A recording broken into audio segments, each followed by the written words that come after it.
While my daughter-in-law Rebecca was standing in the empty driveway of what used to be her $1.4 million dream home in Beacon Hill,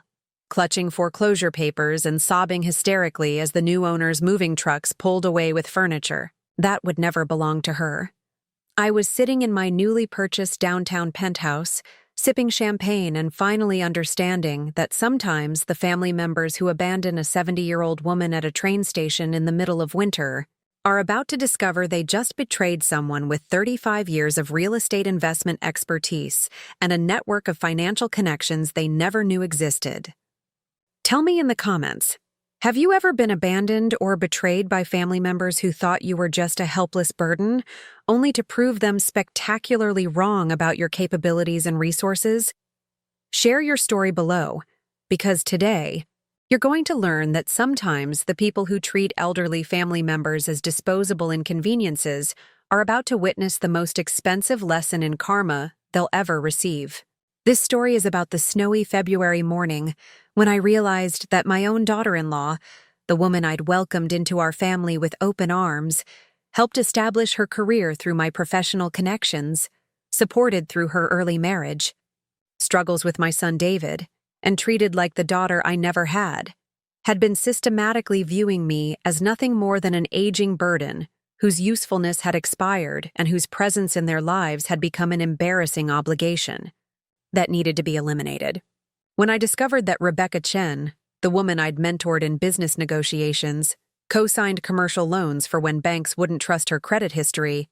helped purchase her first investment property when she couldn't qualify for financing, alone, and introduced to the network of real estate professionals who'd made her marketing career possible, had been secretly planning to ship me off to a nursing home while she and David took control of the multi-million-dollar family assets. I'd spent 35 years building through strategic property investments and careful market analysis.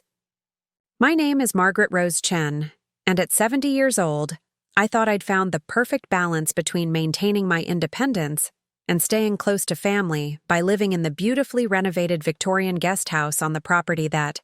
David and Rebecca had purchased, with my substantial financial backing and ongoing mortgage assistance, in Boston's most prestigious Beacon Hill neighborhood, where property values had been appreciating at double-digit rates for the past decade. For 2.5 years, this arrangement had seemed like the ideal solution for a widowed real estate investor who wanted to reduce her daily management responsibilities while remaining available to help with my 8-year-old granddaughter, Emma's education and extracurricular activities, and continuing to oversee my portfolio of 12 rental properties throughout Massachusetts that generated over $18,000 per month in passive income, while appreciating in value at an average rate of 2% annually. The guest house that everyone in the family viewed as my generous retirement cottage had actually been my carefully chosen strategic base of operations, a 1,200-square-foot luxury space that I'd personally designed and supervised, the renovation of, creating the perfect environment for managing my real estate empire while maintaining the kind of low-profile presence that allowed me to observe family dynamics and assess the true character of the people I'd been supporting. Financially and emotionally for years, what I hadn't expected was that Rebecca would interpret my move to the guest house not as the wise downsizing decision of an experienced real estate professional who understood the importance of right-sizing living spaces while maintaining investment oversight, but as evidence that I was becoming dependent, confused, and vulnerable. Perfect timing for implementing the inheritance acceleration plan she'd apparently been developing with David to gain immediate control of my assets while eliminating my influence over family decisions, my granddaughter's upbringing, and the strategic direction of the real estate portfolio that represented our family's primary source of wealth and financial security. The main house that David and Rebecca occupied with Emma had been purchased in March 2021 for $1.42 million. A stunning 3-story Victorian mansion built in 1887 that had required an additional $380,000 in renovation costs to meet their exacting standards for modern luxury living, including a gourmet kitchen with professional-grade appliances, a master suite with spa-like bathroom amenities, a finished basement entertainment area,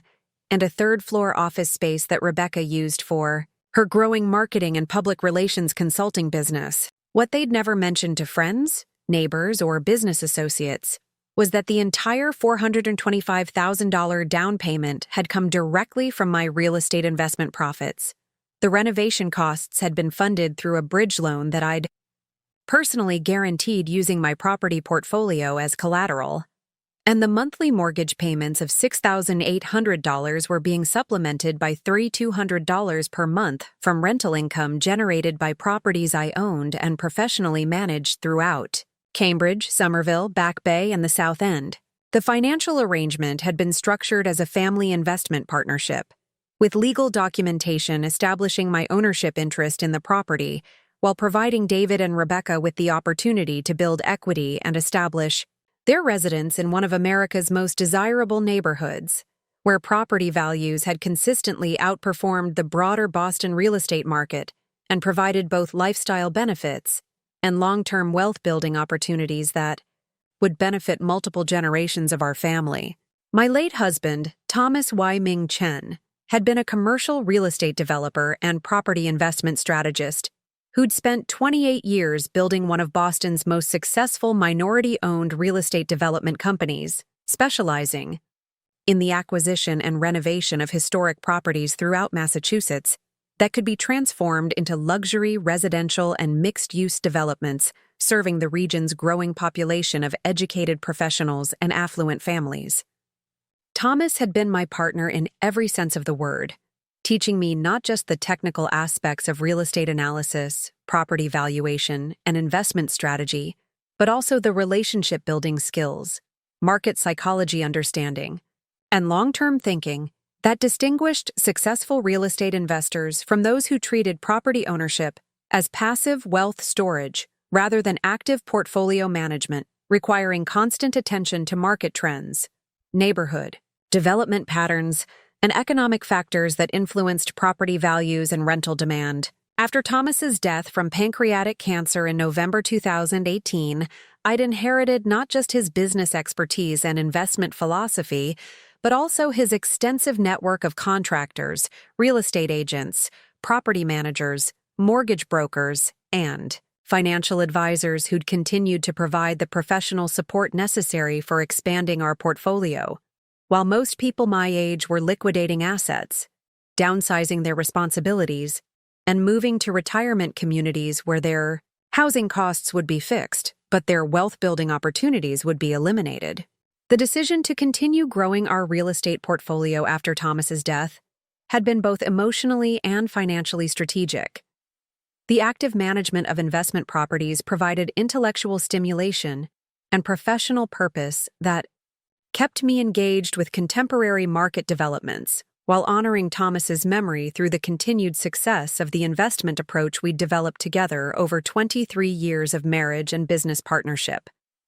But more importantly, the ongoing expansion of our real estate holdings was generating the passive income and asset appreciation that would provide financial security for multiple generations of our family, including Emma's future educational expenses, David and Rebecca's retirement planning, and the kind of generational wealth transfer that could provide opportunities and security that would compound over decades of continued professional management and strategic reinvestment. The success of my real estate investments had been built on the foundational principles that Thomas had taught me, combined with my own analytical skills, market intuition, and the relationship-building abilities that had allowed me to identify undervalued properties, negotiate favorable acquisition terms, and manage renovation projects that consistently delivered both immediate rental income and long-term appreciation that exceeded regional market averages. Over 15 years of active investing, first as Thomas's partner, and then as an independent investor following his death,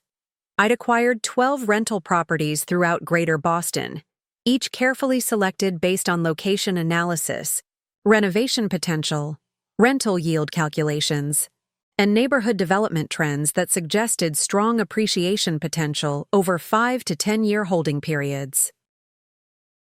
The portfolio included a mix of property types strategically chosen to balance immediate cash flow with long-term growth potential. 3 multi-family homes in Cambridge generating $4,200 per month in combined rental income, 2 luxury condominiums in Back Bay producing $3,600 monthly, a renovated brownstone in the South End providing $2,800 in monthly rent, 4 single-family homes in Somerville and Davis Square generating $5,400 combined monthly income, and 2 commercial properties in Porter Square producing $2,000 monthly, while appreciating rapidly due to the area's ongoing gentrification and transit-oriented development. The properties were professionally managed through Chen Properties LLC, the limited liability company I'd established to provide legal protection and operational structure for serious real estate investment activities. The company handled everything, from tenant screening and lease negotiations to maintenance coordination and property improvement projects, while also providing the business framework necessary for tax optimization, depreciation strategies, and the kind of professional property management that maximized both rental income and property values over time. The monthly management activities included regular property inspections, tenant communications, maintenance scheduling, rent collection, financial reporting, and market analysis that kept me informed about neighborhood trends, comparable property values, and rental rate opportunities that could enhance portfolio performance through strategic rent adjustments and property improvement investments. But what made my real estate success even more significant was that I'd built and maintained this wealth while simultaneously supporting David and Rebecca's lifestyle, career development, and homeownership dreams through direct financial assistance, business mentoring, professional introductions, and the kind of family investment that I'd believed was strengthening our relationships while securing Emma's future through multi-generational wealth building and financial education. The decision to help David and Rebecca purchase their Beacon Hill home had been motivated by multiple strategic considerations beyond simple family generosity.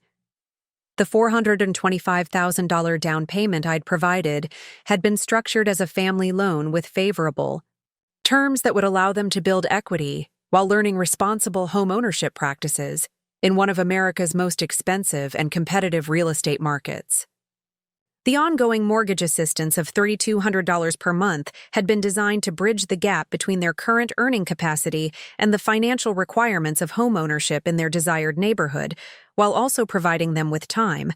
to increase their incomes and develop the financial management skills necessary for independent home ownership within 3 to 5 years of the initial purchase. More importantly, the arrangement had been carefully structured to keep our family geographically close, while providing me with the opportunity to maintain meaningful relationships with Emma during her formative years, when grandparent involvement could have the most significant impact on her educational development, character formation, and understanding of family values that would influence her throughout her life. The guest house renovation had cost an additional $180,000. Money I'd invested in creating a luxury living space that would meet my needs for independence and privacy, while also increasing the overall property value and providing a potential rental income source if family circumstances changed and alternative housing arrangements became necessary or desirable for any reason. The 200-square-foot space had been designed as a complete residential unit with a gourmet kitchen,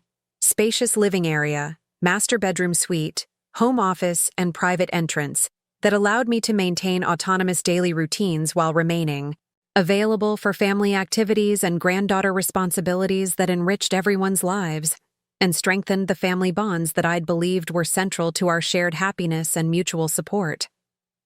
During the first 18 months of this arrangement, our family dynamics had exceeded my most optimistic expectations for multi-generational living. David and Rebecca had expressed consistent gratitude for my financial support and had regularly sought my advice about property maintenance, neighborhood integration, local schools, and the kind of long-term planning that would help them build wealth and stability while providing Emma with the educational and social opportunities that would prepare her for success in an increasingly competitive world. "Mom, having you here has been such a blessing for our entire family," David had said during one of our regular Sunday family dinners, which had become weekly traditions that strengthened our relationships while providing opportunities for meaningful, Conversations about Emma's development, family goals, and the shared values that we wanted to pass on to the next generation. Your experience with real estate has helped us avoid so many costly mistakes, and Emma loves having her grandmother right next door for homework help, bedtime stories, and the kind of daily interaction that builds special relationships between grandparents and grandchildren. Rebecca had been equally appreciative during this golden period, often commenting on how much she'd learned about property management, investment strategy, and business relationship building from our conversations, and how valuable my professional connections had been for her own career development in marketing and public relations, where client relationships and industry credibility were essential for building the kind of successful practice that could provide long-term financial security and professional satisfaction. Margaret, you've taught me so much about thinking strategically about real estate investment and building long-term wealth through property ownership, Rebecca had said during a particularly memorable conversation about financial planning and investment diversification. I feel so lucky to have a mother-in-law who's not just family, but also a mentor and business advisor who understands how to build and preserve wealth across generations.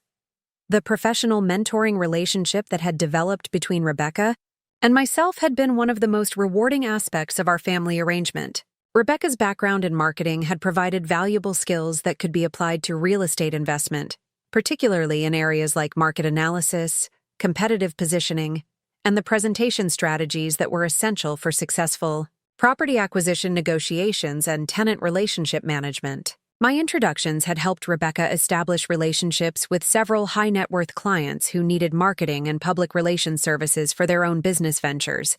leading to consulting contracts that had significantly increased her annual income while building her reputation in Boston's competitive professional services market. The business relationship had also provided opportunities for potential collaboration on real estate projects, where Rebecca's marketing expertise could be combined with my investment knowledge to identify and develop properties that would serve both as successful investments and as demonstration projects for her marketing and renovation capabilities. The grandmother relationship with Emma had been the most emotionally satisfying aspect of the entire family arrangement.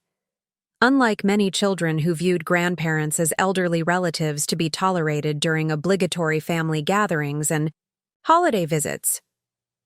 Emma had been genuinely excited about having me nearby for daily interactions that had enriched both our lives while strengthening family bonds across generations in ways that would influence her development and character formation for decades to come. Emma's natural curiosity about business, money, and the adult world had provided wonderful opportunities for me to begin teaching her about financial literacy, real estate investment principles, entrepreneurship concepts, and the importance of building assets that could provide security and independence throughout her life, regardless of economic circumstances or changes in family situations that might affect her financial security. These conversations had been some of the most satisfying experiences of my later years, combining grandmother love with the transfer of practical knowledge and business wisdom that could benefit Emma for decades to come, while also providing me with the sense of purpose and intergenerational connection that made my continued involvement in active real estate investment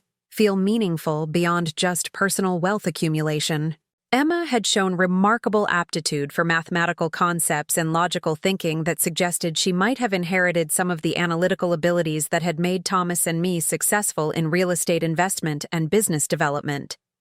Her questions about property values, rental income, and investment strategy had demonstrated sophisticated understanding of economic concepts that most adults never developed,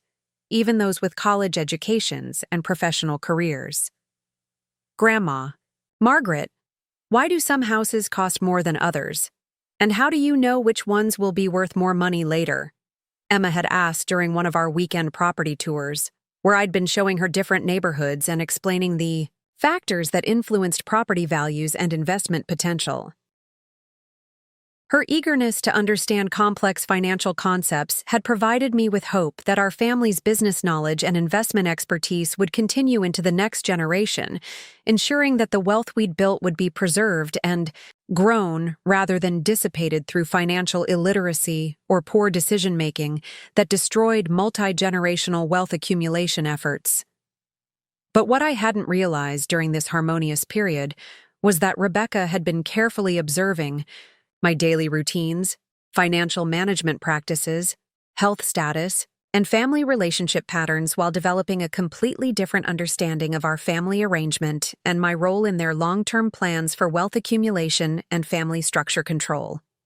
The weekly shopping trips, family dinners, and grandmother-granddaughter activities that I'd interpreted as expressions of genuine family love and mutual enjoyment had apparently been viewed by Rebecca as opportunities to assess my cognitive function, physical capabilities, and emotional dependencies that could be exploited when the time came to implement whatever plan she'd been developing for gaining control of family assets and eliminating my influence over important decisions affecting Emma's upbringing and our family's financial future. The business mentoring and professional introductions that I'd provided to help Rebecca build her career had apparently been viewed as temporary assistance rather than ongoing family collaboration, with my value to be discarded once she'd extracted maximum benefit from my knowledge and relationships, and no longer needed my support for achieving her professional and financial goals. Most disturbingly, the financial support I'd been providing for their home ownership, including the substantial down payment and ongoing mortgage assistance that made their Beacon Hill lifestyle possible, had apparently been viewed as Rebecca's rightful inheritance rather than my generous family investment that came with expectations of continued gratitude, respect, and inclusion in family decisions that affected our shared living arrangements and long-term family planning. The 70-year-old woman they'd been taking for granted as a convenient source of financial support, business advice, and childcare assistance was actually someone with the real estate expertise, investment portfolio, professional relationships, and strategic thinking capabilities necessary to completely transform their understanding of family power dynamics, economic dependency, and the consequences of betraying someone who controlled their financial foundation. The real estate knowledge that Rebecca had been learning from me while privately dismissing as old-fashioned investment advice from an elderly woman was actually cutting-edge market analysis backed by 35 years of successful property acquisition, renovation management, and portfolio optimization that had generated over $4.2 million in net worth while consistently outperforming broader market indices and providing the passive income that supported their entire lifestyle. Standing in my beautifully appointed guest house that February morning, reviewing the family photographs and investment documents that represented decades of strategic planning, relationship building, and wealth accumulation, I had no understanding that the daughter-in-law I'd been supporting and mentoring was about to abandon me at South Station during what should have been a routine shopping trip to downtown Boston, revealing the true scope of her manipulation and setting in motion events that would demonstrate exactly what happened when someone betrayed a person with my resources, determination, and professional network. The financial foundation they'd been taking for granted, my real estate expertise, my investment capital, my business relationships, my ongoing mortgage assistance, and my legal ownership interest in their dream home, was actually going to become the platform from which I would launch the most comprehensive demonstration of what happens when you abandon someone with the knowledge and resources to rewrite the terms of your entire financial existence. Sometimes the elderly family member you think is dependent on your goodwill and disposable when convenient is actually the person who controls your economic reality, understands your financial vulnerabilities better than you do, and possesses the business relationships necessary to create consequences that will reshape your life in ways you never imagined possible. Rebecca was about to learn that abandoning someone at a train station in the middle of a Boston winter was the beginning of the most expensive mistake she'd ever make in her personal and financial life, and the most comprehensive lesson in family respect she'd ever receive. What Rebecca hadn't anticipated was that her plan to eliminate me from their family dynamics while maintaining access to my financial support had one fatal flaw. I was actually the person who understood their debt obligations, property dependencies, and financial vulnerabilities better than anyone else in their lives, had access to legal and business resources they'd forgotten existed, and possessed the strategic thinking and market knowledge necessary to create consequences, more devastating and more permanent than anything they could ever imagine. The investigation that would follow would expose months of systematic manipulation disguised as family concern,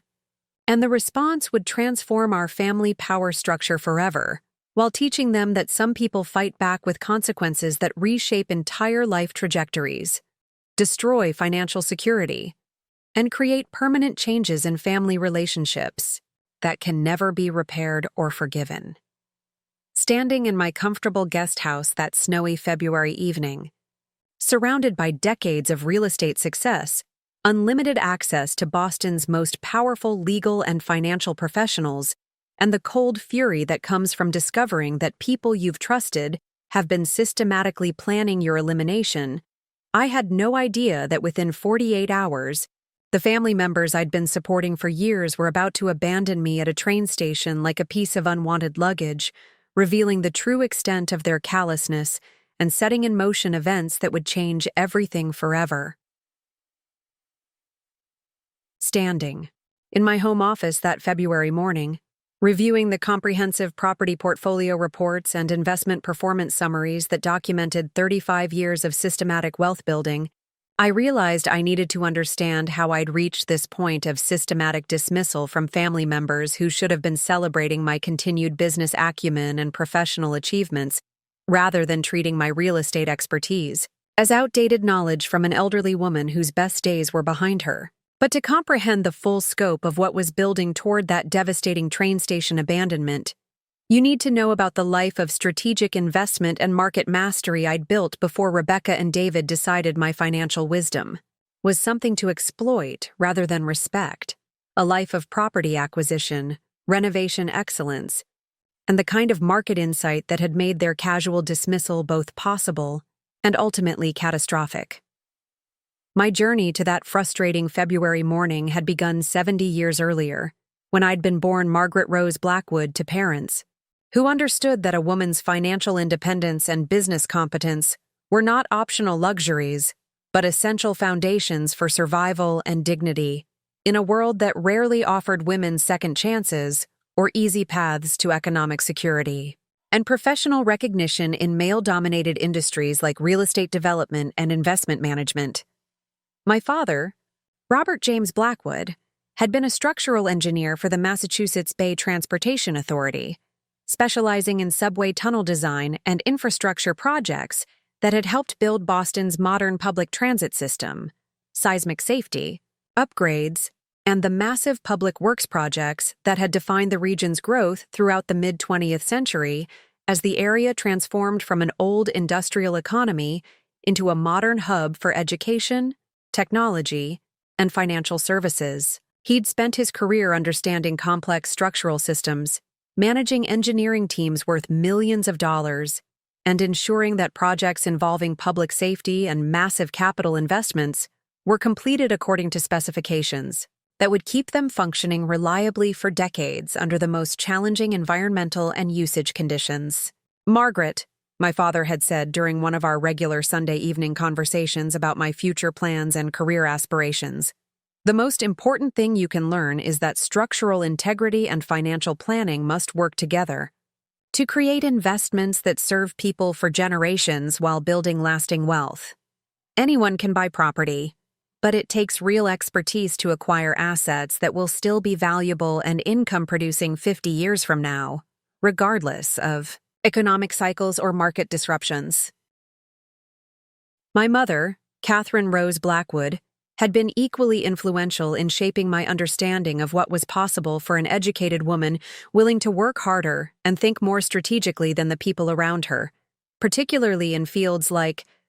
real estate, where success depended on analytical thinking, relationship building, and the kind of long-term perspective that many investors lacked due to short-term thinking or inadequate market understanding. She'd worked as a bookkeeper for a small commercial real estate firm in downtown Boston, while also managing our household with the kind of meticulous attention to detail and financial discipline that had kept our family's living standards comfortable. Despite the economic constraints that had characterized working-class families during the 1950s and 1960s, "Darling," my mother had told me during my high school years while reviewing my mathematics homework and discussing my college planning options, "never let anyone convince you that being good at mathematics and understanding financial relationships is somehow unfeminine or inappropriate for women. The women I know who have the most security and independence are those who understand how money works, can analyze investment opportunities objectively, and refuse to depend on other people for their economic survival or long-term financial security."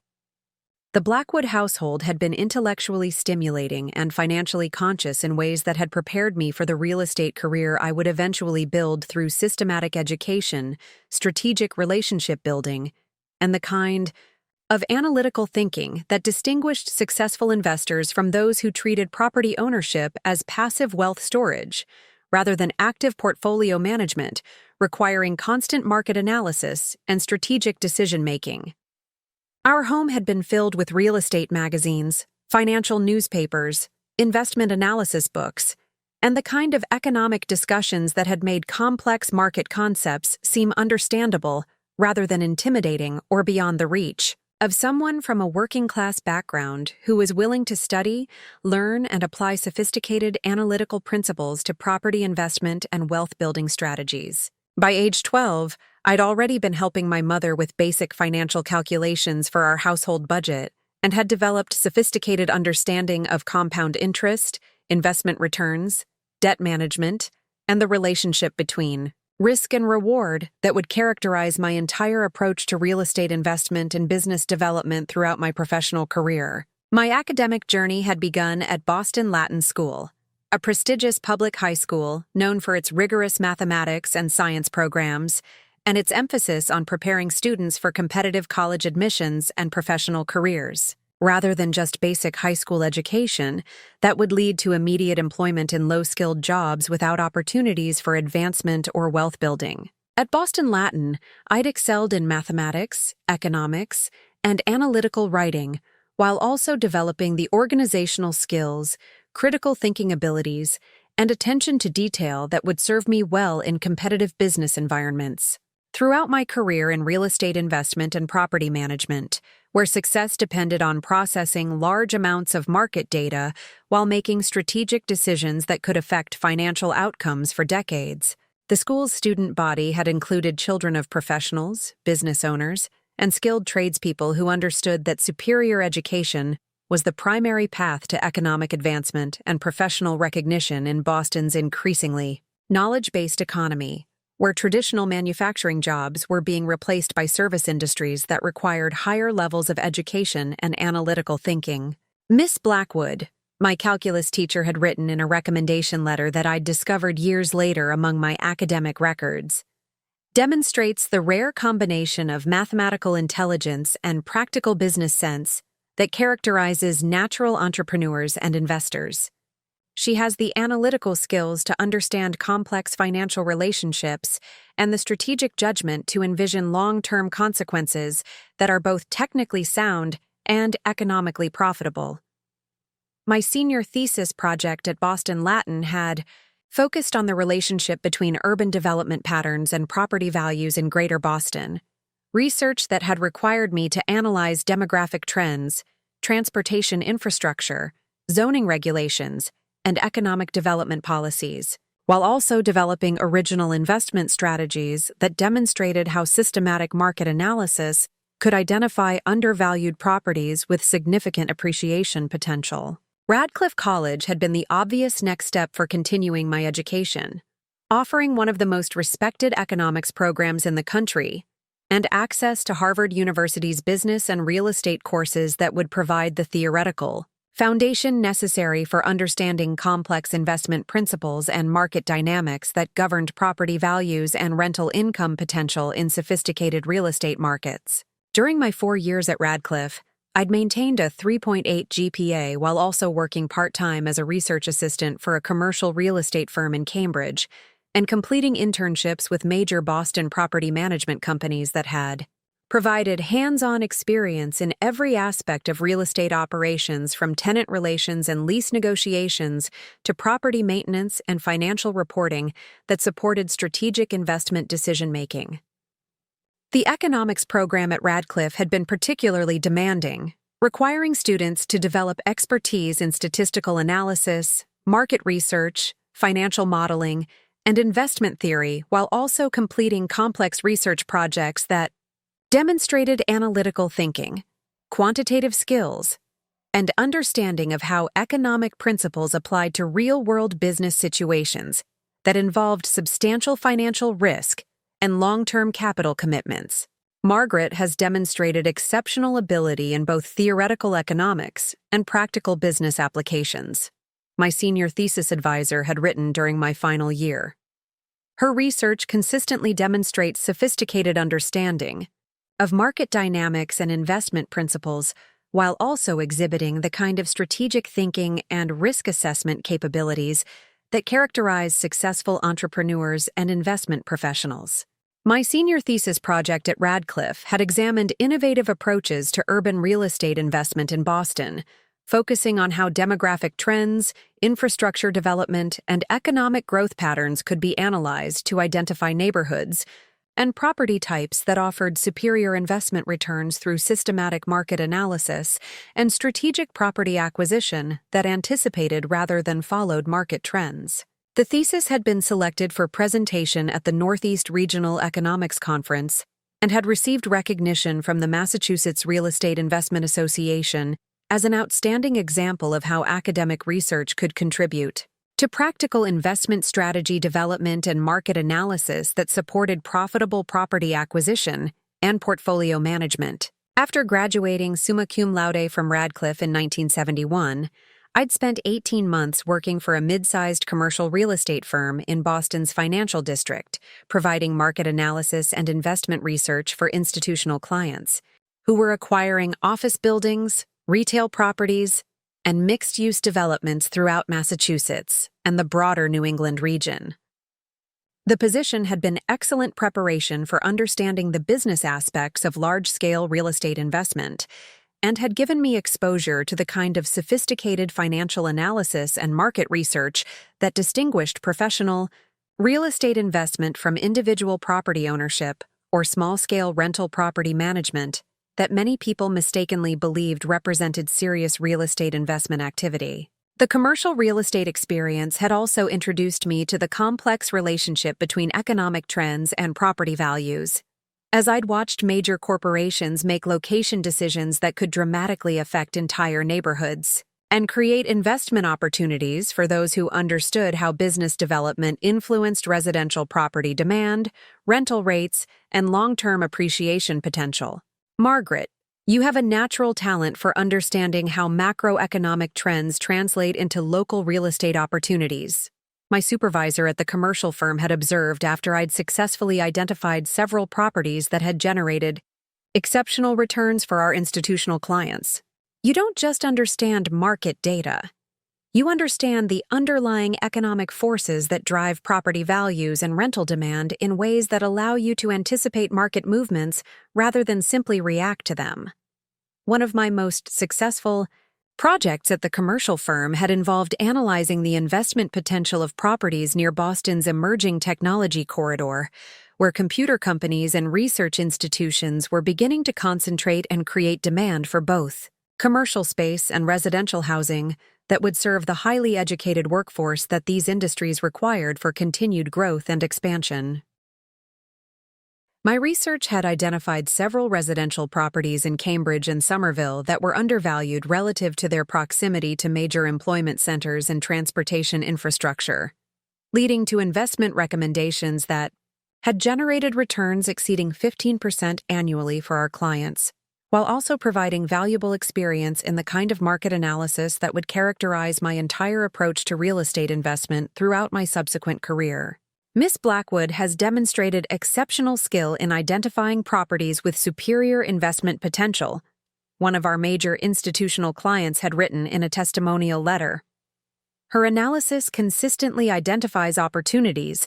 that other analysts miss, and her understanding of both current market conditions and long-term development trends has generated outstanding returns while minimizing investment risk through superior market research and property evaluation. The commercial real estate experience had been particularly valuable because it had taught me to think about property investment from an institutional perspective, focusing on quantifiable returns, risk management, and the kind of systematic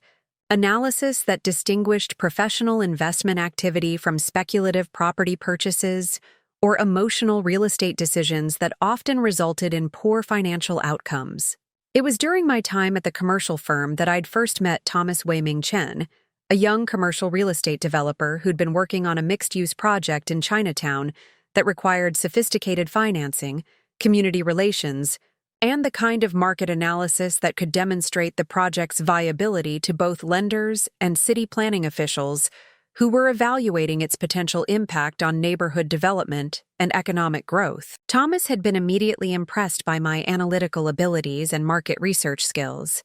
but what had made our professional relationship develop into personal attraction had been our shared understanding of real estate investment as both a business opportunity and a way to contribute to community development and urban improvement that could benefit multiple generations of families while building personal wealth through strategic property acquisition and management. "Margaret," Thomas had said during one of our early project meetings, "you understand real estate investment the way I do, not just as a way to make money, but as a way to build something lasting that serves families and communities while creating wealth that can provide security and opportunities for future generations." Our courtship had been conducted largely through shared work on real estate projects, where Thomas's development expertise had been perfectly complemented by my market analysis and financial modeling skills, creating a business partnership that had enhanced both our professional capabilities and our personal relationship in ways that suggested we could build both a successful marriage and a thriving real estate investment business. The wedding in 1973 had been followed immediately by the establishment of Chen Development Company, a commercial and residential real estate firm that specialized in the acquisition and renovation of undervalued properties throughout Greater Boston, with particular focus on historic buildings that could be transformed into luxury residential and mixed-use developments, serving the region's growing population of educated professionals and affluent families who valued both modern amenities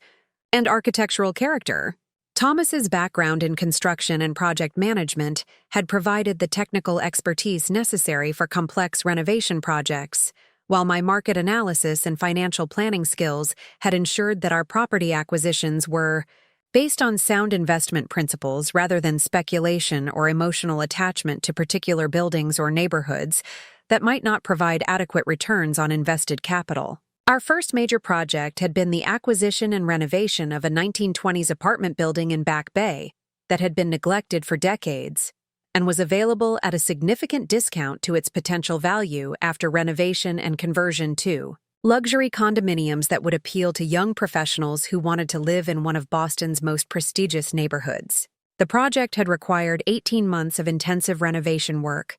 including structural improvements, mechanical system upgrades, and interior design that preserved the building's historic character while incorporating contemporary amenities, an energy efficiency that would appeal to sophisticated buyers who expected both aesthetic beauty and modern functionality from their residential investments. "Thomas and Margaret Chen have created something truly exceptional," Boston Magazine had noted in their feature article about the completed project. "Their renovation demonstrates how historic preservation and contemporary luxury can be combined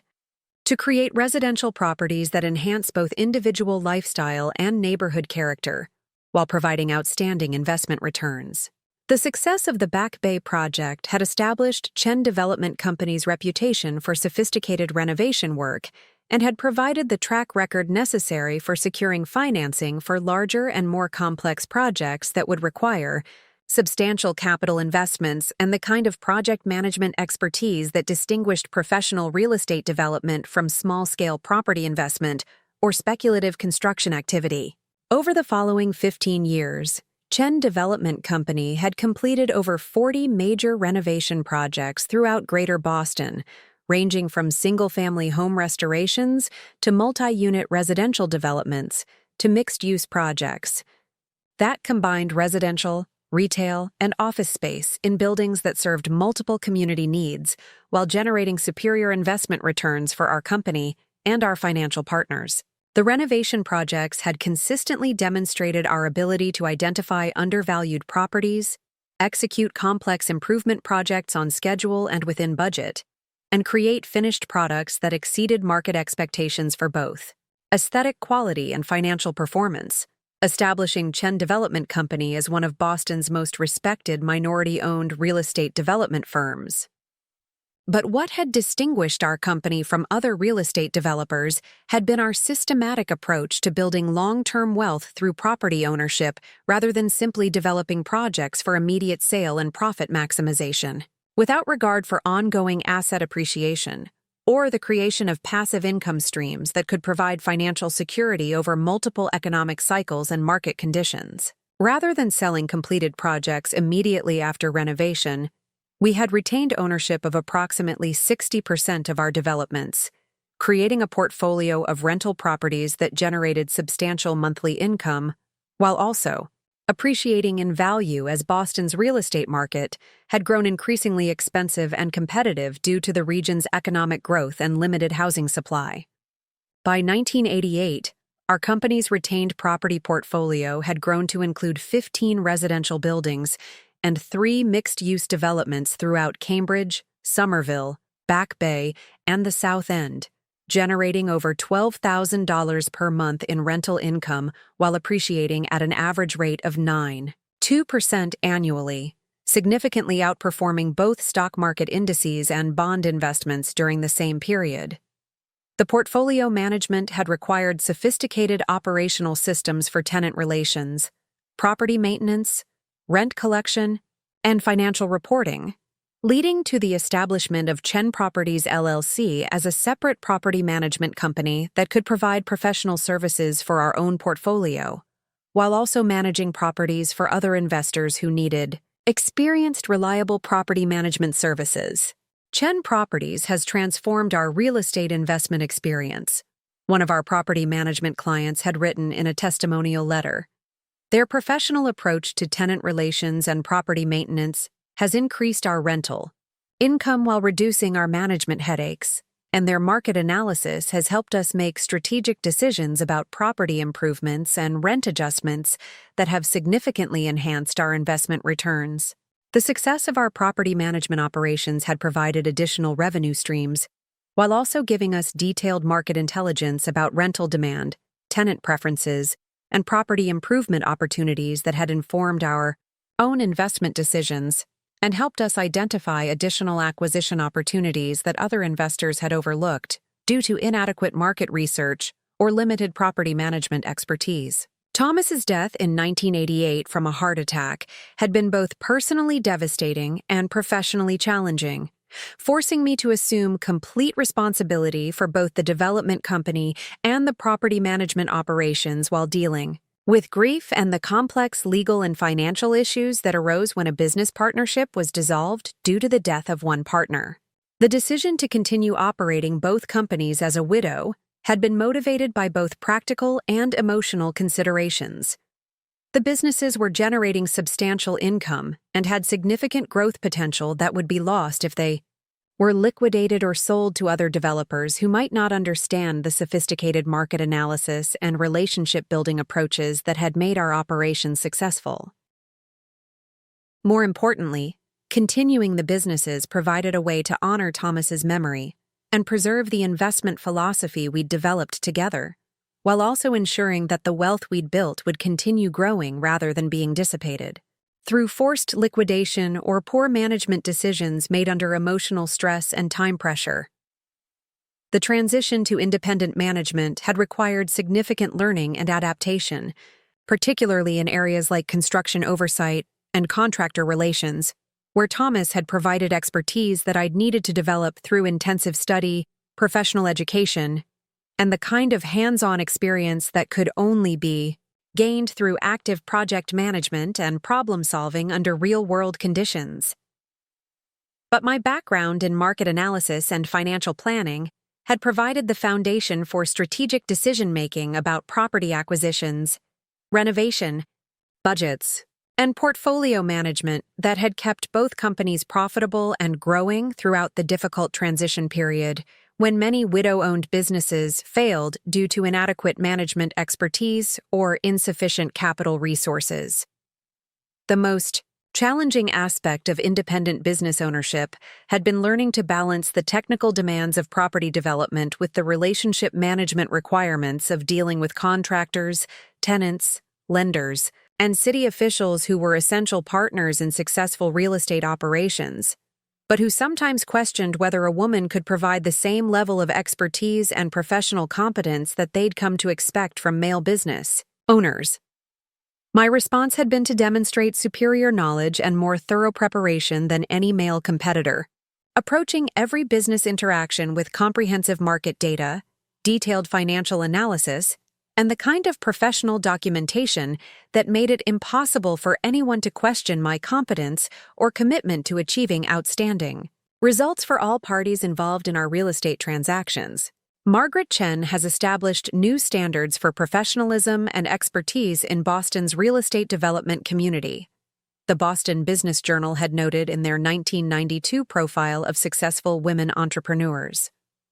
Her analytical approach and attention to detail have consistently delivered exceptional results for investors, tenants, and community stakeholders, while building one of the region's most respected property development and management companies. By 1995, Chen Development Company and Chen Properties LLC had grown to include a staff of 12 full-time employees, including project managers, property managers, and administrative specialists who handled the daily operations that allowed me to focus on strategic planning, major project development,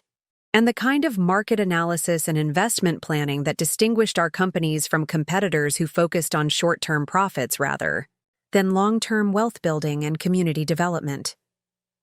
The company portfolio had expanded to include 23 rental properties generating over $28,000 per month in income,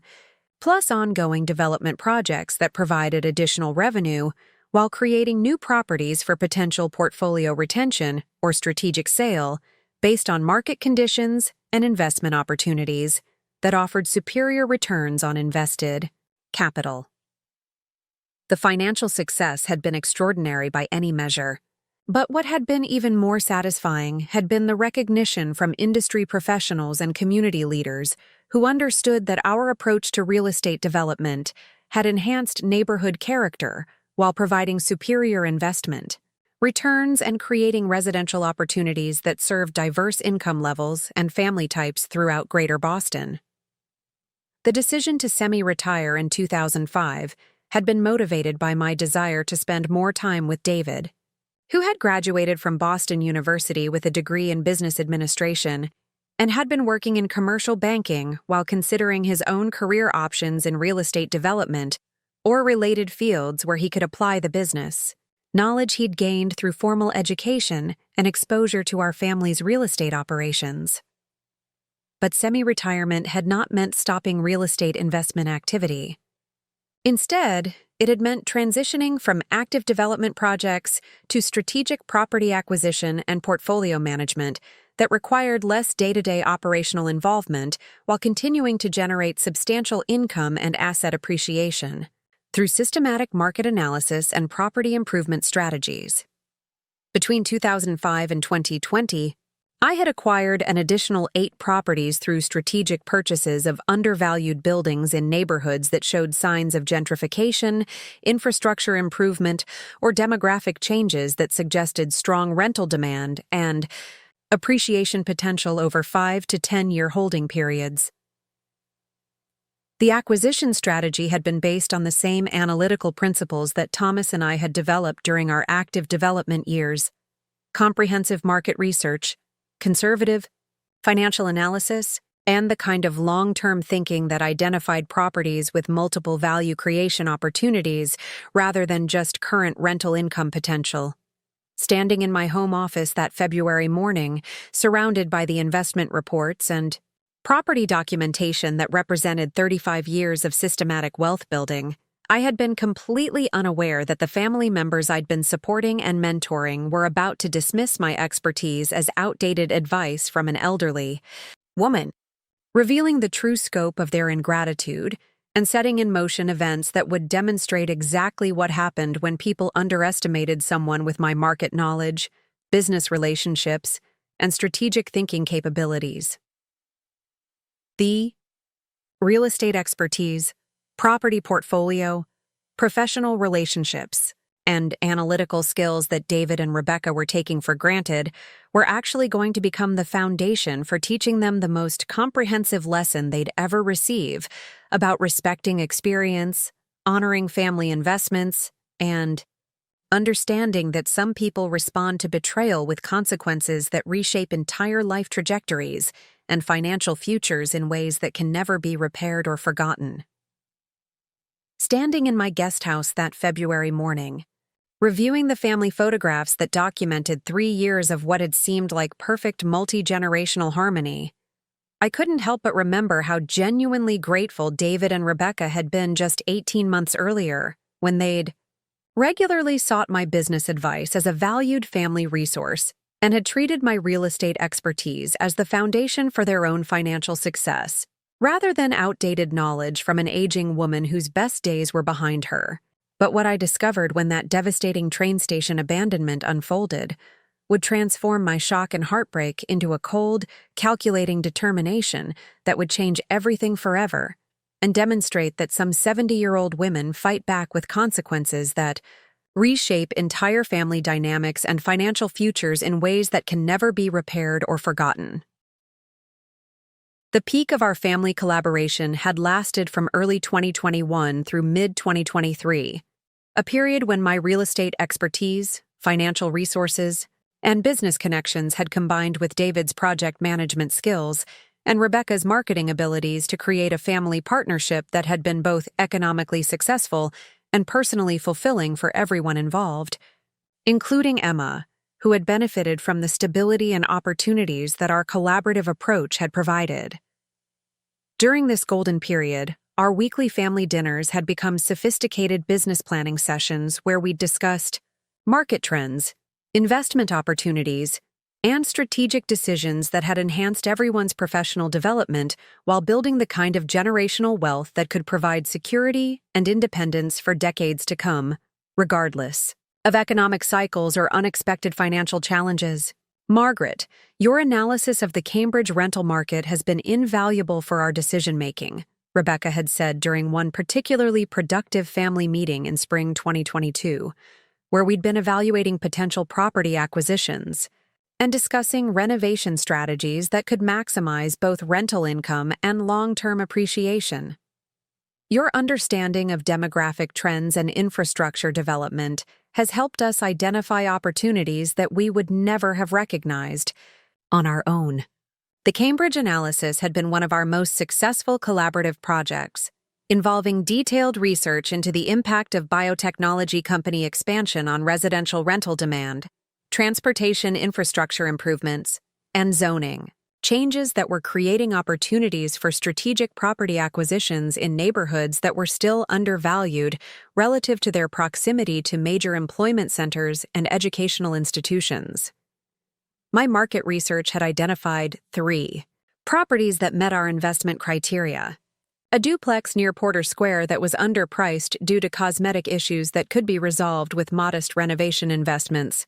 a single-family home in Davis Square that had excellent bones but needed mechanical system upgrades, and a small apartment building in East Cambridge that was being sold by an elderly owner who was more interested in quick closing than maximum price. David's construction background had been essential for evaluating the renovation requirements and developing accurate cost estimates that ensured our acquisition prices would allow for profitable improvements while maintaining conservative debt-to-income ratios that would protect our financial security even if rental markets softened or unexpected maintenance issues arose. Mom, your ability to spot undervalued properties is incredible, David had said after we'd successfully acquired and renovated the Porter Square duplex, which had immediately generated rental income 15% above our initial projections while requiring $8,000 less in renovation costs than our conservative estimates had anticipated. Your market knowledge and negotiation skills saved us money on the purchase and helped us create value that will compound for years to come. Rebecca's marketing expertise had proved invaluable for tenant acquisition and retention strategies that had kept our properties fully occupied with high-quality tenants who paid premium rents and took excellent care of our investments, reducing maintenance costs and vacancy losses that often plagued less professionally managed rental properties.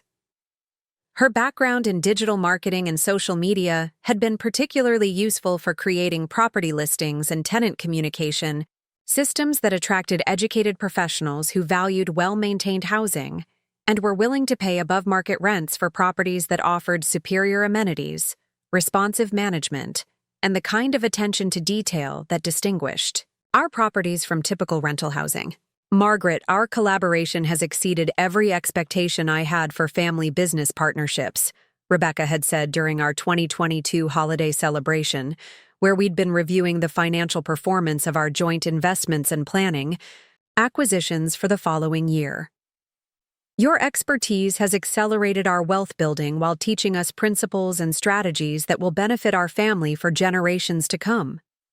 The financial results of our collaboration had been extraordinary by any measure. The 3 properties we'd acquired together had generated over $2,800 per month in combined rental income, while appreciating approximately $180,000 in total value during the first 18 months of ownership, representing returns that exceeded 18% annually when rental income and appreciation were combined. But more importantly, the collaborative period had provided intellectual stimulation and professional satisfaction that had made my semi-retirement both productive and personally meaningful. Rather than feeling marginalized or irrelevant due to age, I'd been contributing essential expertise while learning about contemporary marketing techniques and property management technologies that had enhanced my own investment strategies. The SAW grandparent relationship with Emma had flourished during this period of family harmony, with regular after-school activities and weekend projects that had allowed me to share my love of learning, analytical thinking, and strategic planning while building memories and relationships that had enriched both our lives and strengthened family bonds across generations.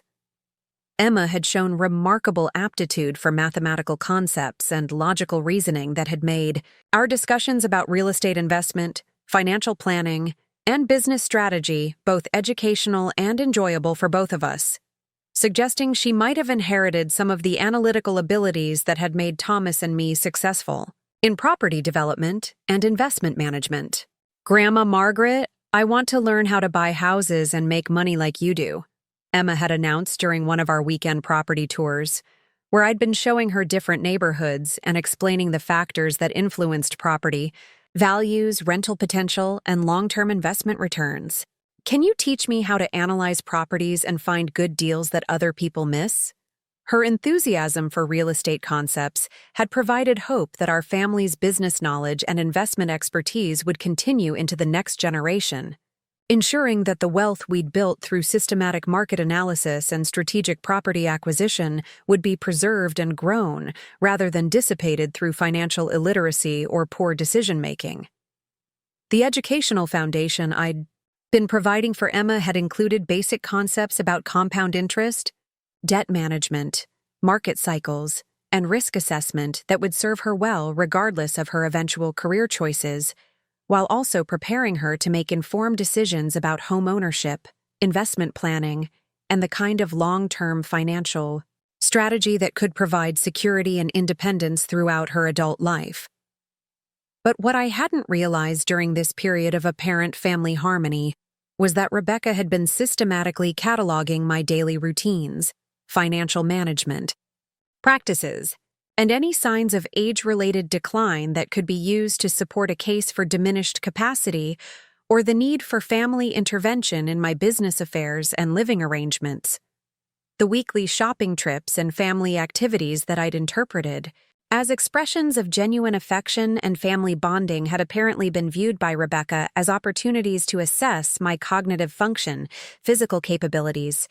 and emotional dependencies that could be exploited when the time came to implement whatever plan she'd been developing for gaining control of family assets. The business mentoring and professional introductions that I'd provided to help Rebecca build her consulting practice had apparently been viewed as temporary assistance rather than ongoing family collaboration, with my value to be discarded once she'd extracted maximum benefit from my knowledge, relationships, and financial support for her career development.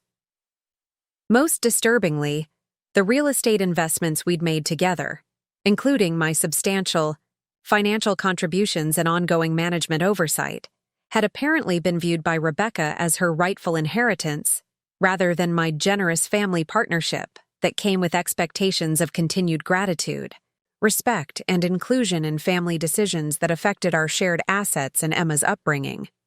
By late 2023, subtle changes in Rebecca's behavior had begun to signal a shift in her attitude toward my role in family dynamics and business decisions. The respectful consultation that had characterized our earlier collaboration had gradually been replaced by perfunctory updates and decision-making processes that excluded my input or minimized my contributions to family planning and investment strategy. Margaret, David, and I have been discussing some changes to our property management approach, Rebecca had announced during a family dinner in November 2023, using language that suggested decisions had already been made rather than seeking my advice about strategic modifications to our collaborative investment operations. We think it might be time to bring in some younger property managers who understand contemporary tenant expectations and digital marketing strategies. The suggestion that my property management expertise was outdated had been particularly insulting given that our properties consistently generated higher rental income and lower vacancy rates than comparable properties managed by professional companies that charged substantial fees while delivering inferior results. But more concerning than specific business suggestions had been the underlying assumption that my age automatically disqualified me from understanding contemporary rental markets. Despite the fact that I'd been successfully adapting my investment strategies to changing market conditions for over 30 years, and had consistently outperformed younger investors who lacked my experience and market knowledge, David's support for Rebecca's modernization suggestions had been even more disappointing, representing a fundamental shift from the respectful collaboration that had characterized our family business relationships to a patronizing attitude that treated my contributions as outdated rather than foundational to our continued success. Mom, Rebecca has some really innovative ideas about property marketing and tenant relations, David had said, using language that implied my approaches were somehow conservative or insufficient for contemporary real estate markets. We think incorporating some of her strategies could help us attract younger tenants who are willing to pay premium rents for properties that offer the kind of amenities and services they expect. The implication that my tenant selection and property management strategies were somehow inadequate had been particularly frustrating, given that our properties had waiting lists of qualified applicants and had never experienced the tenant problems or rental collection issues that plagued many investment properties managed by less experienced operators. By early 2024, the pattern of systematic marginalization had become so pronounced that I'd begun to suspect Rebecca and David were planning significant changes to our family arrangements that would reduce my influence over business decisions while maintaining access to my financial resources and property management expertise. My suspicions had been confirmed through a series of conversations I'd overheard and documents I'd discovered that revealed the scope of their planning and their true feelings about my continued involvement in family business operations and living arrangements. The first shocking revelation had come during a phone conversation between Rebecca and her sister that I'd accidentally overheard while waiting in their kitchen for a family dinner to begin. Rebecca had been discussing their elderly parent problem and the challenges of managing family assets when older relatives became difficult and resistant to necessary changes. She's been great with the real estate stuff, but honestly, Margaret is getting more stubborn and set in her ways every month, Rebecca had said, apparently unaware that I was within hearing distance. David and I need to start making decisions. about the properties without getting into arguments with her about every little change we want to make. She acts like she owns everything just because she helped us with the down payments. The casual dismissal of my property ownership interests and financial contributions had been shocking evidence of how completely Rebecca misunderstood the legal and financial structure of our family investments, apparently believing that my assistance had been gifts rather than strategic partnerships that included ongoing ownership rights and decision-making authority. But what had been even more disturbing had been Rebecca's comment about my stubbornness, which seemed to be code for my unwillingness to automatically approve every suggestion she made without requiring the kind of market analysis and financial justification that responsible property investment required. The second revelation had come through documents I'd discovered in David's home office while looking for property tax records that I'd needed for my annual financial planning. Among the real estate documents had been correspondence with an elder care attorney discussing strategies for managing family assets when elderly relatives become incapacitated or unwilling to cooperate with necessary financial planning decisions. The legal consultation had apparently focused on methods for gaining financial power of attorney and asset control in situations where elderly family members maintained legal capacity but were making decisions that younger family members considered unwise or contrary to their own interests and long-term planning objectives. The attorney's recommendations had included documentation strategies for demonstrating diminished capacity, legal procedures for challenging property ownership arrangements, and methods for restructuring family financial relationships to provide younger family members with greater control over investment decisions and asset management responsibilities. Most shocking had been a detailed discussion of gradual isolation, strategies that could be used to demonstrate that elderly family members were becoming socially withdrawn and dependent on family support in ways that would justify increased oversight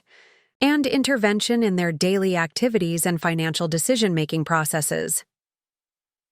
The final piece of evidence about their planning had come through Rebecca's email correspondence, which I'd accessed using the shared family computer that contained financial records for our joint property investments. Her emails with David had revealed the full scope of their strategy for eliminating my involvement in family financial decisions while maintaining access to my resources and expertise. We need to start treating her like what she is, an elderly woman who's had her turn at making decisions and now needs to let the next generation take control, Rebecca had written in an email dated January 15, 2024. The properties are in our name, we're making the mortgage payments, and we shouldn't have to get permission from Margaret every time we want to make improvements or changes that could increase our equity and rental income. The fundamental misunderstanding of our property ownership structure had been both legally incorrect and ethically outrageous. While the properties were titled in David and Rebecca's names, they had been purchased with my down payments and were supported by my ongoing financial contributions, giving me legal ownership interests that could not be eliminated simply because. They found my oversight inconvenient, but more revealing had been David's response, which had shown his complete agreement with Rebecca's assessment and his willingness to participate in plans that would marginalize the mother who had supported his education, career development, and homeownership dreams through decades of financial assistance and professional mentoring. You're absolutely right about needing to take control of our own financial decisions, David had replied. Mom has been helpful, but she doesn't understand that we need to run our investments like a business rather than a hobby. Her emotional attachment to properties and tenants is keeping us from maximizing our returns and building wealth as quickly as we could with more aggressive management strategies. The characterization of my systematic investment approach as emotional rather than strategic had been particularly insulting given that my conservative management style had generated consistent returns while protecting our investments from the kind of speculative risks that often destroyed real estate portfolios managed by inexperienced investors focused on short-term profits rather than long-term wealth building. The breaking point had come on February 14, 2024, during what should have been a pleasant Valentine's Day shopping trip to downtown Boston. Rebecca had suggested that we spend the day together visiting some of my favorite stores and having lunch at a nice restaurant, presenting the outing as a special grandmother-daughter bonding opportunity that would give us time to talk about family planning and future goals without the distractions of daily routines and household responsibilities. The morning had begun normally, with Rebecca picking me up at 9:30 a.m. for the drive into downtown Boston and our planned shopping and lunch activities. Our conversation during the drive had focused on Emma's school performance, upcoming family events, and general catching up that had seemed relaxed and enjoyable, giving me no indication of what Rebecca had actually been planning for our day together. We'd spent the morning visiting several shops in Back Bay and downtown Crossing, with Rebecca being particularly attentive and helpful, carrying packages, and suggesting additional stores that might interest me. Her behavior had seemed genuinely caring and had reminded me of the early days of our relationship when she'd been grateful for my family acceptance and financial support.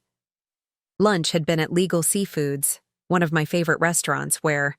we'd enjoyed excellent seafood and what had seemed like meaningful conversation about family goals, Emma's future, and the real estate investments that had been so successful for our family partnership over the previous 3 years. "Margaret, I've been thinking about how grateful I am for everything you've done for our family," Rebecca had said during lunch, her tone suggesting the kind of heartfelt appreciation that had characterized our best family moments. "You're real. Estate expertise and financial support have made it possible for us to build wealth and security that we could never have achieved on our own." The expression of gratitude had been so genuine that I'd felt renewed optimism about our family relationships and had begun planning additional collaborative projects that could further enhance our investment portfolio while providing more opportunities for working together on property acquisition and management strategies. After lunch, we'd walk to South Station so Rebecca could pick up some items at the shops there before returning home. The station had been busy with afternoon commuters and tourists, creating the kind of crowded environment where it was easy to lose track of people in the crowds of travelers moving between trains, shops, and restaurants. "Margaret, I need to run into that shop quickly to pick up something I ordered," Rebecca had said, gesturing toward a store near the train platforms. "Can you wait here by this bench? I'll be back in just a few minutes and then we can head home." I'd settled onto the bench with our shopping bags, expecting to wait 5 or 10 minutes while Rebecca completed her errand. The bench had provided a good view of the shop entrance, and I'd been content to people watch and enjoy the bustling atmosphere of one of Boston's busiest transportation hubs. But 10 minutes had passed without any sign of Rebecca. Then 15 minutes, then 30 minutes. As I'd watched the shop entrance and the surrounding area, growing increasingly concerned about what might have delayed her, I'd begun to realize that something was seriously wrong with our planned shopping expedition.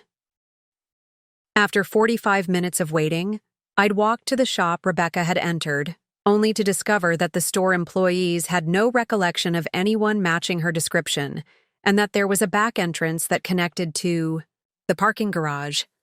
providing an easy exit route that would have allowed someone to leave the station without being seen by someone waiting at the front entrance.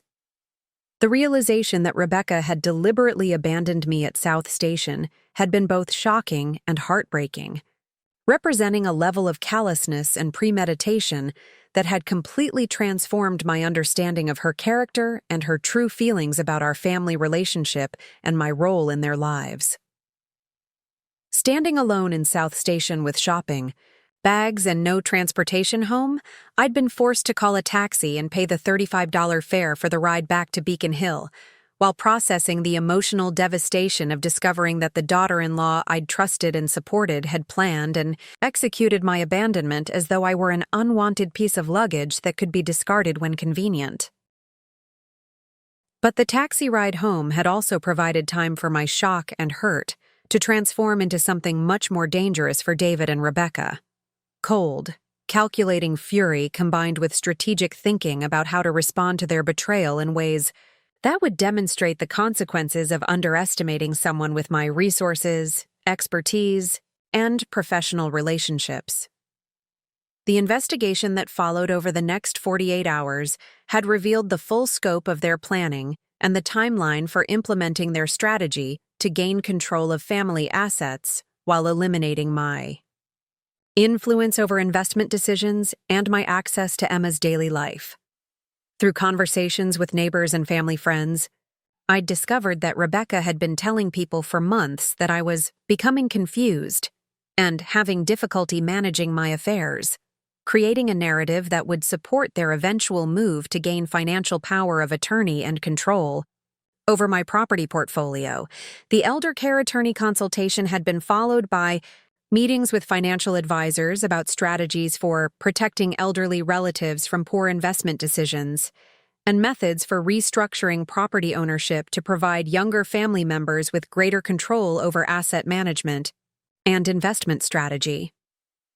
Most devastatingly, I'd learned that David and Rebecca had already begun looking at assisted living facilities and had scheduled tours for the following week, apparently planning to present me with a fait accompli that would eliminate my independence and transfer control of my assets to them under the guise of providing better care and reducing my daily responsibilities. That evening, sitting alone, in my guest house and processing the full magnitude of their betrayal, I'd made the decision that would change everything forever and demonstrate exactly what happened when people underestimated someone with my business expertise, financial resources, and professional relationships throughout Boston's real estate and legal communities. Rather than accepting their dismissal or submitting to their plans for my future, I would implement the most comprehensive demonstration of financial consequences they would ever experience, using my legal ownership interests in their property and my understanding of their financial vulnerabilities to create a response that would permanently alter their economic circumstances while securing my own independence and control over my assets. The strategy had been based on a careful analysis of their financial structure and legal vulnerabilities.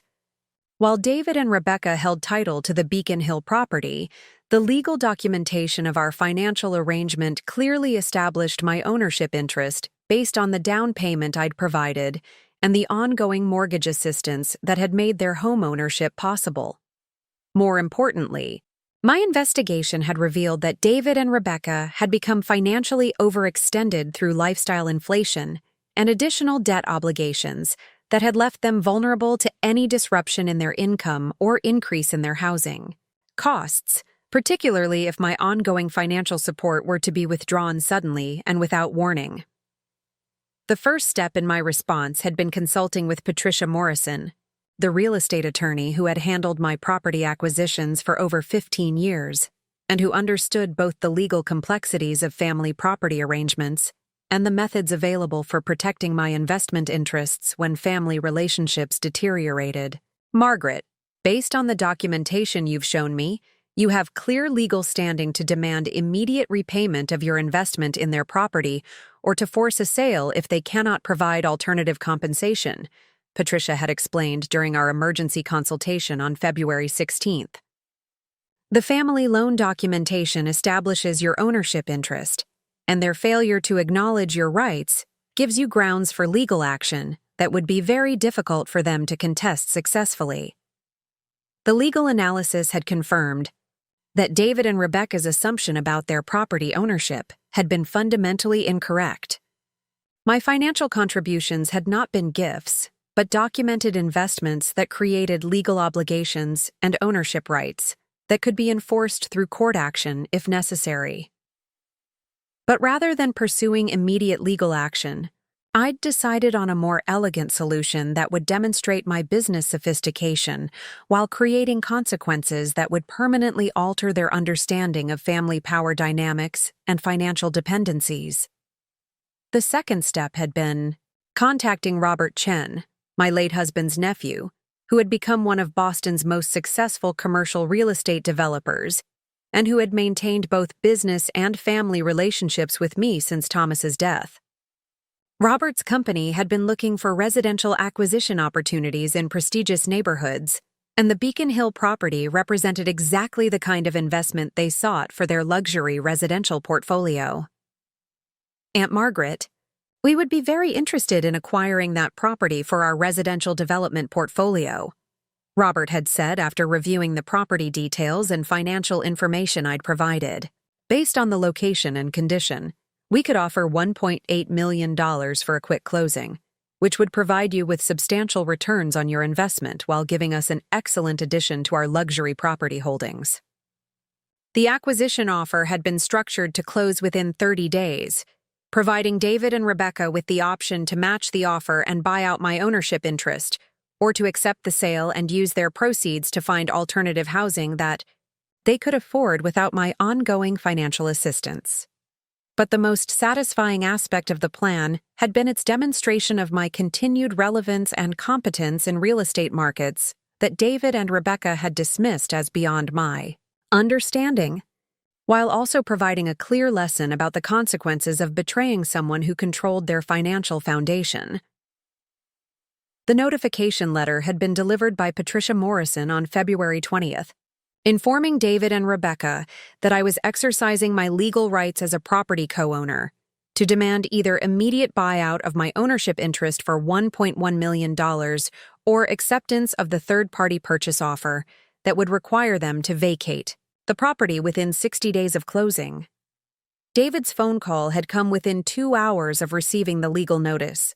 his voice carrying a combination of shock, panic, and desperate pleading that had demonstrated how completely they'd misunderstood both my legal rights and my willingness to use them when betrayed. "Mom, what are you doing? This is our family home," David had said, apparently unable to comprehend that his actions had transformed our family relationship from collaboration to legal confrontation.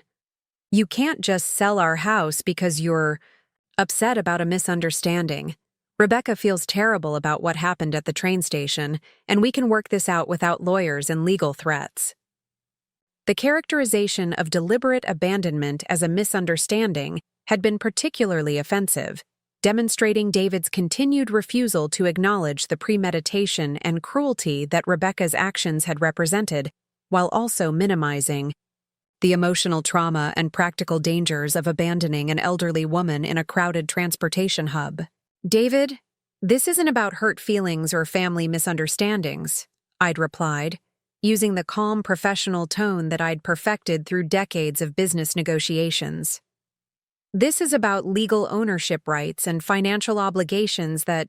you and Rebecca have chosen to ignore while planning to eliminate my involvement in decisions affecting my own investments. You have 30 days to decide whether you want to buy out my ownership interest or accept the sale to Robert's company." Rebecca's response had been even more revealing, demonstrating her complete failure to understand either the legal realities of our property arrangement or the consequences of her systematic disrespect and manipulation attempts.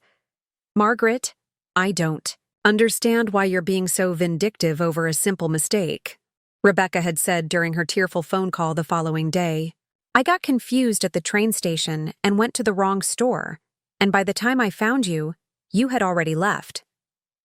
This legal action is completely disproportionate to what happened, and you're going to destroy our family over a miscommunication." The attempt to reframe deliberate abandonment as getting confused had been such an obvious lie that it had confirmed everything I'd suspected about Rebecca's character and her willingness to use deception and manipulation to avoid accountability for her actions. But more importantly, her focus on my supposed vindictiveness, rather than acknowledging her betrayal, had demonstrated that she still didn't understand the fundamental shift in our relationship that had occurred when she'd chosen to abandon the person who had made her lifestyle and financial security possible. The 30-day response period had provided David and Rebecca with time to explore their options for buying out my ownership interest or finding alternative financing that would allow them to maintain homeownership in their desired neighborhood. But their investigation had quickly revealed that their financial situation was far more precarious than they'd realized. The mortgage application process had exposed their actual debt-to-income ratios, which had been significantly worsened by credit card debt, car payments, and other financial obligations that had accumulated during their years of lifestyle inflation supported by my ongoing financial assistance. Without my monthly contribution of $3,200 toward their mortgage payments and my backing for their original loan qualification, David and Rebecca's combined income was insufficient to support the debt service on a $1.1 million property buyout, particularly when combined with their existing financial obligations and the additional costs of property taxes, insurance, and maintenance that homeownership required. The reality of their financial dependence on my ongoing support had become clear through their desperate attempts to secure alternative financing or family assistance that could provide the resources necessary for buying out my ownership interest and maintaining their Beacon Hill lifestyle. "Mom, we've talked to every lender in Boston, and nobody will approve us for the financing we need to buy out your share," David had admitted during a family meeting on March 15th, his voice carrying the kind of defeated resignation that came from discovering that years of financial planning had been based on assumptions that were no longer valid. "We don't have enough equity in other assets to qualify for the loan amounts we need, and our income isn't sufficient to support the debt service without your monthly assistance." The admission of financial dependency had been both satisfying and sad, confirming that their dismissive attitude toward my contributions had been based on complete misunderstanding of their actual economic situation and their reliance on my continued generosity for maintaining their lifestyle and homeownership status. Rebecca's response had been even more desperate, involving attempts to negotiate payment plans, reduced buyout amounts, and extended timelines that would have allowed them to gradually accumulate the resources necessary for buying out my ownership interest while continuing to live in the property. "Margaret, surely we can work out some kind of arrangement that doesn't require us to lose our home?" Rebecca had pleaded during our final face-to-face conversation. "Emma loves this house and this neighborhood, and it would be traumatic for her to have to change schools and leave all her friends. Can't we find a solution that works for everyone?" The attempt to use Emma's well-being as leverage had been particularly manipulative, given that Rebecca's own actions had created the situation that threatened Emma's housing stability, and that their financial mismanagement had made them vulnerable to the consequences they were now experiencing. But more importantly, Rebecca's continued focus on her own needs and preferences rather than acknowledging the betrayal that had precipitated the crisis had demonstrated that she still didn't understand the fundamental principle that respect and trust, once destroyed, could not be rebuilt through negotiation or compromise. The closing had taken place on March 28, 2024, with Robert Chen's company acquiring the property for $1.8 million and David and Rebecca receiving proceeds of approximately $720,000 after paying off their existing mortgage and closing costs. The amount had been sufficient for them to purchase a smaller home in a less prestigious neighborhood, but had eliminated their equity cushion and forced them to adjust their lifestyle to match their actual earning capacity without my ongoing financial support. The most satisfying aspect of the transaction had been the professional recognition I'd received from Boston's real estate community for executing such an elegant solution to a complex family financial dispute while generating superior returns on my investment and maintaining my reputation for sophisticated business decision-making. Margaret. Chen has once again demonstrated why she's considered one of Boston's most astute real estate investors, the Boston Business Journal had noted in their coverage of the transaction. Her ability to structure and execute complex property transactions while protecting her investment interests shows that experience and expertise remain valuable assets regardless of age or family complications. The personal satisfaction had been even greater than the professional recognition. Emma had continued living with David and Rebecca in their new home, and our relationship had actually improved once the toxic dynamics created by Rebecca's manipulation and David's enabling behavior had been eliminated through physical separation and clear financial boundaries. "Grandma Margaret, I'm proud of you for standing up for yourself," Emma had said during one of our weekend visits to my new downtown penthouse apartment, which I'd purchased with proceeds from the property sale and which provided luxury amenities and stunning city views that far exceeded anything the Beacon Hill guest house had offered. "Mom and Dad were being mean to you, and you showed them that being old doesn't mean people can treat you badly." The wisdom and moral clarity that Emma had demonstrated had provided hope that the next generation would understand principles of respect, integrity, and accountability that David and Rebecca had failed to learn despite decades of my example and guidance. 6 months after the property sale, Rebecca and David had both reached out to attempt reconciliation and to rebuild family. Relationships that had been permanently damaged by their betrayal and the consequences that had followed. But their focus had remained on their own needs and their desire to restore access to my financial resources, rather than genuine acknowledgement of their wrongdoing or commitment to the kind of respectful behavior that would be required for rebuilding trust. Mom, we've learned from our mistakes, and we want to rebuild our family relationship, David had said during a phone call in September 2024.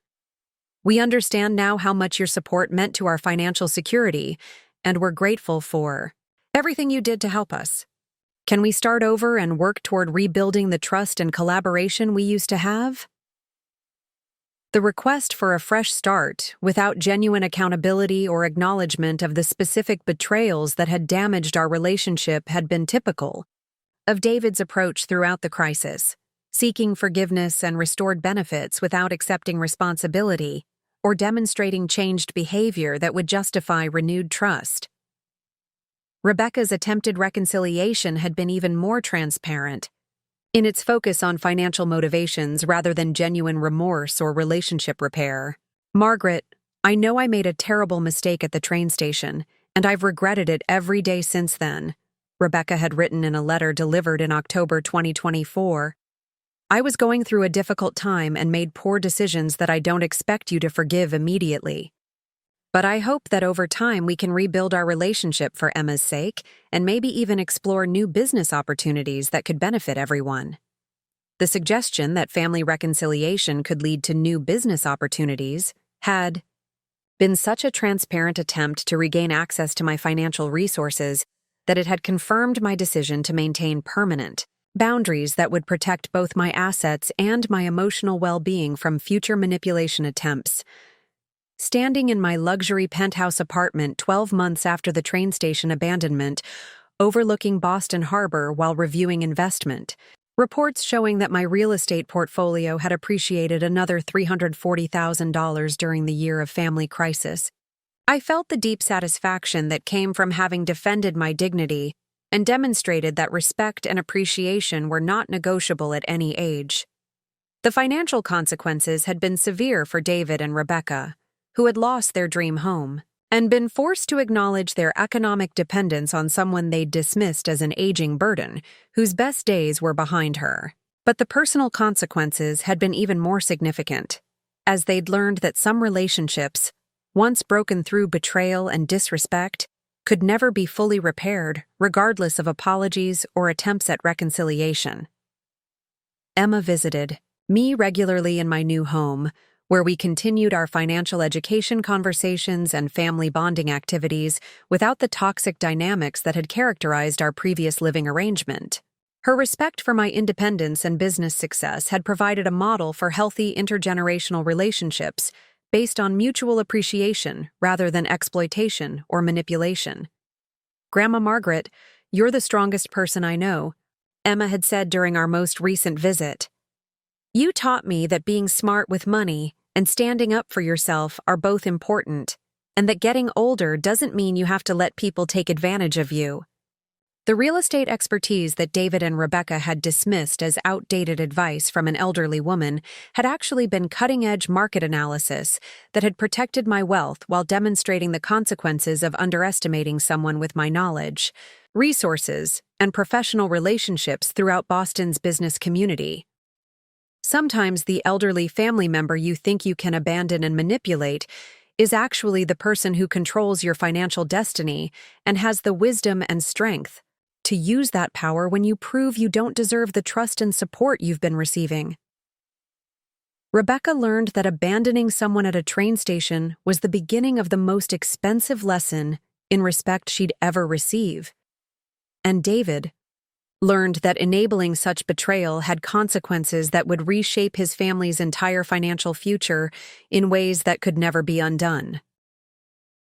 If someone in your life is trying to dismiss your capabilities while planning to control your assets based on assumptions about age and declining relevance,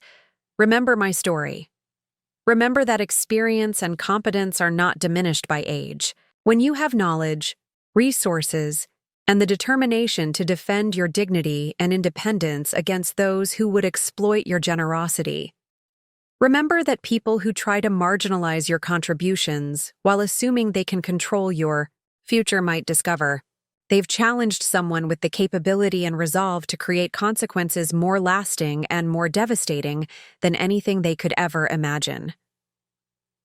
What's your story? Have you ever had to prove wrong family members who underestimated your capabilities and planned to exploit your generosity? Share it in the comments below, and remember to like and subscribe for more stories about turning betrayal into strength and proving that the best response to manipulation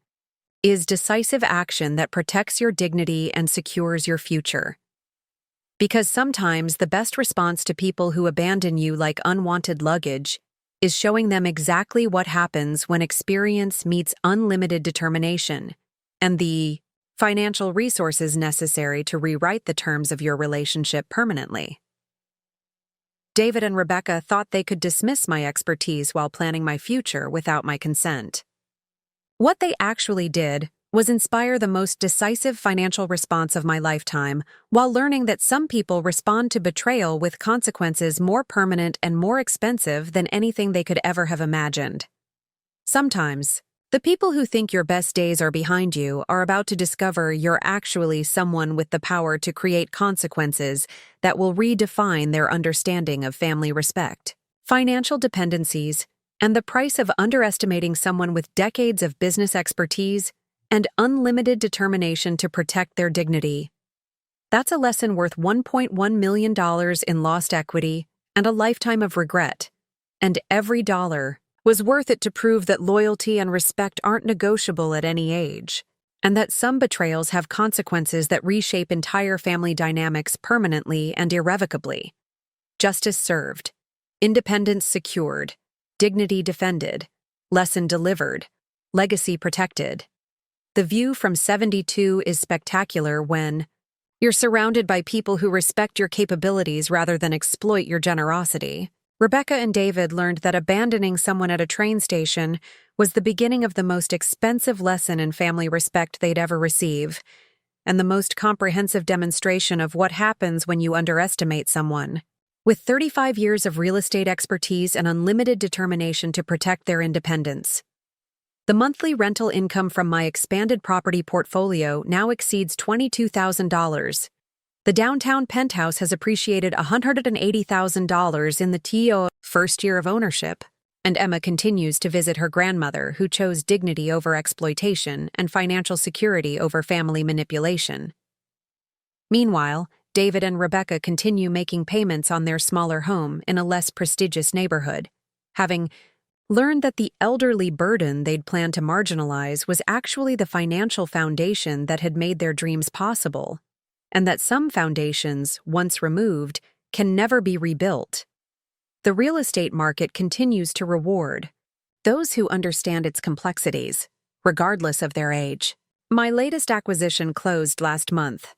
A duplex in Cambridge that I purchased for $750,000, and that's already generating $4,200 monthly in rental income while appreciating in one of Boston's strongest markets. At 72, I'm not slowing down. I'm accelerating. Because when people try to write you off due to age, the best response is to prove that wisdom, experience, and financial acumen only get stronger with time. Rebecca thought she could abandon an inconvenient elderly woman at a train station. Instead, she abandoned her family's financial security and learned that some people fight back with consequences that last forever. Respect your elders, especially when they control your mortgage payments. Up next, you've got 2 more standout stories right on your screen. If this one hit the mark, you won't want to pass these up. Just click and check them out. And don't forget to subscribe and turn on the notification bell so you don't miss any upload from us.